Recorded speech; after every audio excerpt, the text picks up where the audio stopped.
এটা মাছের চাপ বলতে পারো। মাছটাকে ভালো করে ভিনিগার জলে ধুয়ে তারপরে নুন মাখিয়ে সাদা তেলে ভেজে নিলাম।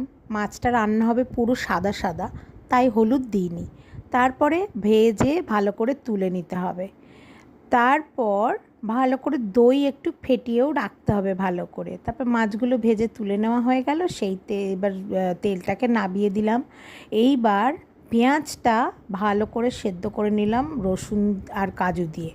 এইবার জল ঝরিয়ে রেখে দিলাম। দিয়ে তারপর এই কিশমিশ মিষ্টির জন্য আর একটু আদা দিয়ে দিলাম।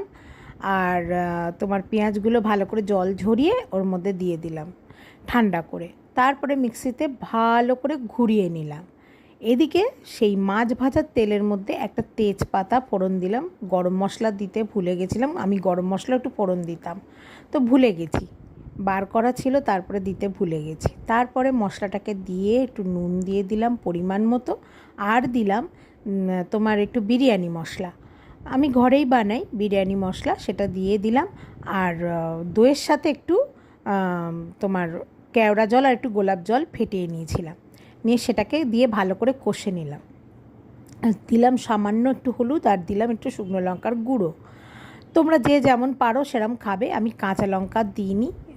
তারপরে বেরেস্তা আর তোমার মাছটা মশলাটা কষা গেলে দিয়ে একটু নাড়াচাড়া করে সেই দই ধোয়া জলের বাটি থেকে জল দিয়ে দিলাম ধুয়ে।